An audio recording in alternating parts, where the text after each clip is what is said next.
أنا عايز أحكي موقف يثبت قد إيه إن إحنا كشعب مصر لسه جدعان والخير فينا. يعني النهاردة كنت رايح مشوار وركبت تاكسي وكان معايا 50 جنيه، ودي أول مرة أصلا أروح المشوار ده. عيب تشوف اسم سيدنا محمد قدامك وما تعملش إعجاب ولا حتى تصلي عليه في التعليقات.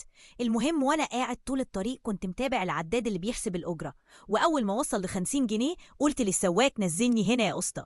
السواق بص يمين وشمال وقالي يا ابني احنا على الدائري والمكان مقطوع، هتنزل هنا فين؟ قلت له معلش اصل انا مش معايا غير 50 جنيه بس والعداد هيعدي ال50، فلو كملت المشوار مش هيكون معايا فلوس احاسبك ساعتها.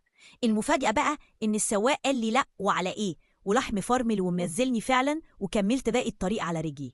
الموقف التاني واحدة منزلة بوست على جروب للبنات وبتقول يا بنات أنا لو ابن عمي متقدم لي أوافق، وإلا أرفض. راحت واحدة ردت عليها وباينة إنها ذكية ما شاء الله، وقالت لها نصيحتي ليكي بلاش جواز القرايب بيجيب عيال متخلفين. ردها استفزني وخلاني اسألها وحضرتك عرفتي منين؟ قالك ما بابا وماما يبقوا ولاد عم، ودي طبعا كانت حاجة متوقعة جدا من واحدة غلط.